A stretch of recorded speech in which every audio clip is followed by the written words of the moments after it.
We are all honored and excited to welcome Betsy as our speaker this morning. I thank her for her friendship and her wisdom and her willingness to add a commencement speech to her very busy writing calendar. Betsy Cahill.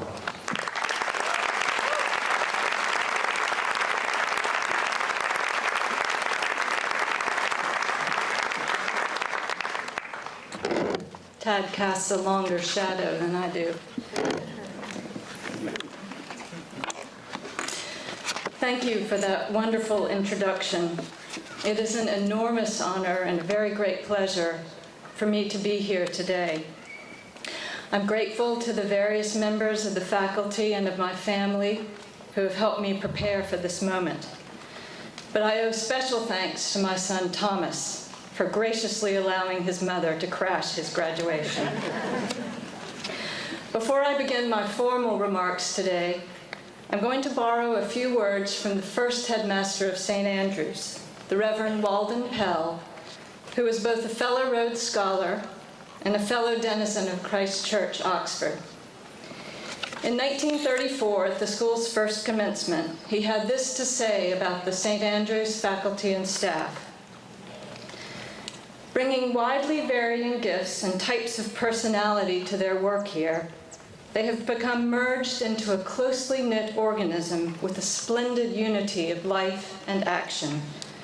For this reason, they have been, and I think always will be, equal to any task that confronts them in this challenging calling and to any situation that arises here. Those words could have been written yesterday. And although I promised myself that I would not use the words transformational, powerful, and brilliant in my remarks, they are, as we all know, the classic Tad Roach triad. When it comes to describing the teachers and the staff of this school, there are no better words. So today, on behalf of every parent here, I would like to recognize Mr. Roach, the faculty and the staff of St. Andrews as the brilliant, powerful, and transformational teachers and mentors that they are, and to thank them for everything they have done for our St. Andreans.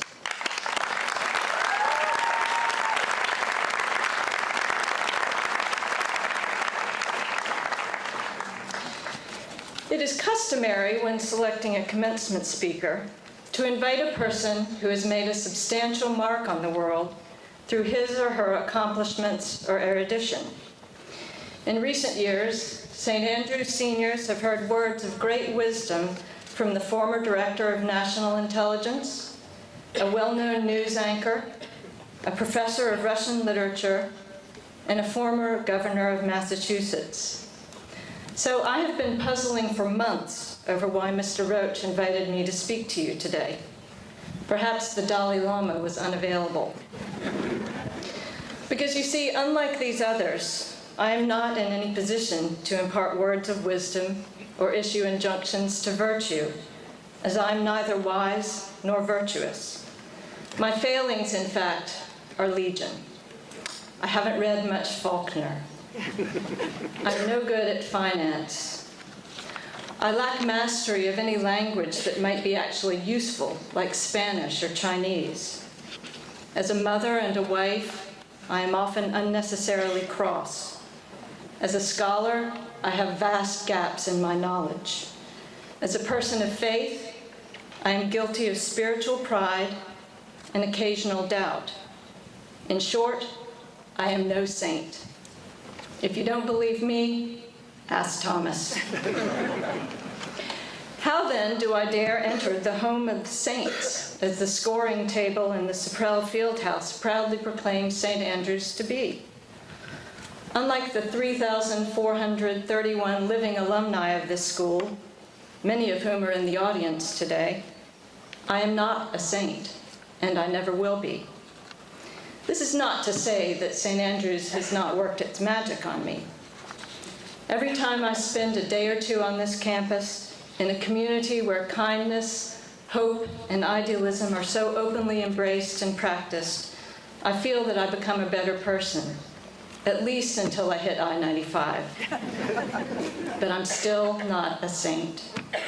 And therein lies my freedom. Precisely because I'm not a saint, I have the distance and objectivity to reflect for a few moments on those who are, namely the class of 2012, who today, after years of work, mostly theirs, and years of sacrifice, mostly their parents, finally attain the rank of Saints First Class. Now, seniors, your identification as saints may come as a bit of surprise to your parents, not to mention your siblings. You will have many opportunities in the coming summer to prove them wrong. Your training in sanctity has been a long and arduous process for everyone involved. There may even have been moments, say at the end of your sophomore year, when your teachers despaired that you would ever meet success. The process began upon your arrival as slightly inadequate, possibly even clueless, third or fourth formers. You were immediately taken in hand by the faculty and by your seniors. It was their task to teach you what it means to be a St. Andrew's student. To see how well they have done their job, we need only gaze upon the shining constellation of accomplished and good saints who appear before us now, arrayed like the white-robed multitude in the book of Revelation, where they are described as those who have come out of the great ordeal. Perhaps John of Patmos had to do a senior exhibition too. Hold on a minute, you may say. We're not saints. Saints are people who work miracles, who live lives of perfect holiness, who die for their faith.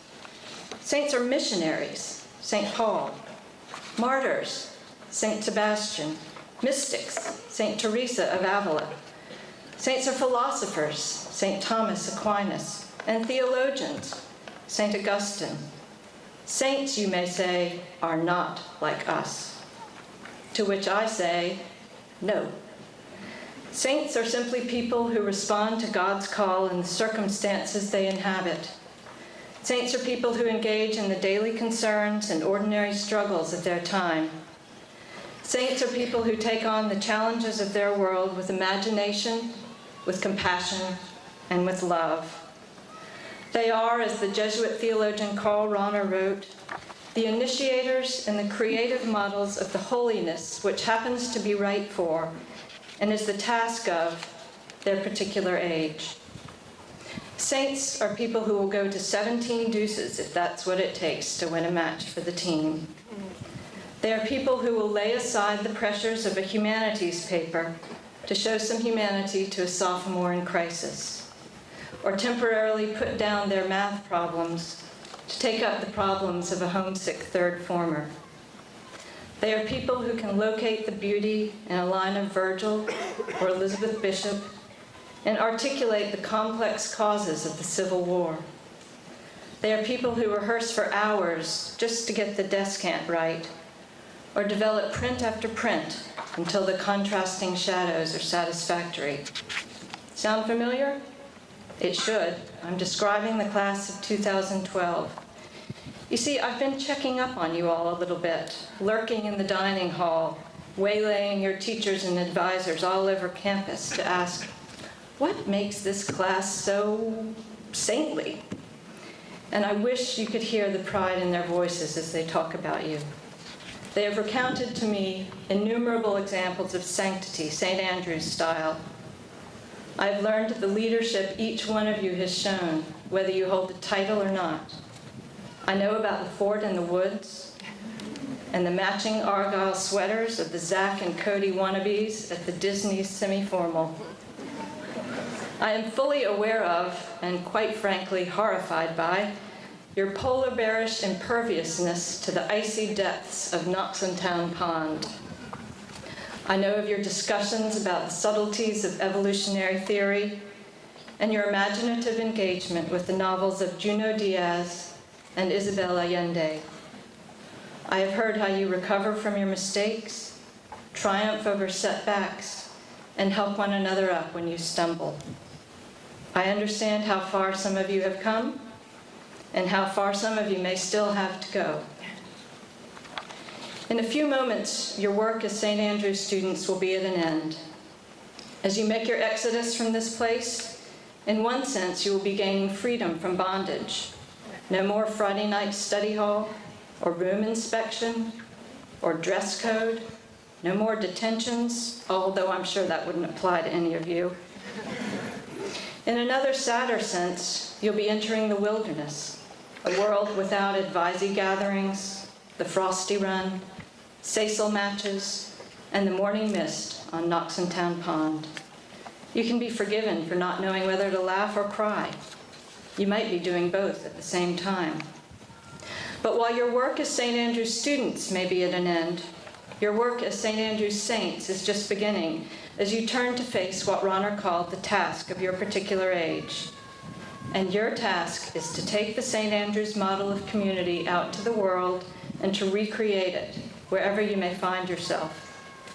You can start right away by engaging with your college teachers and expecting that they will engage with you. You can show interest in and respect for your peers.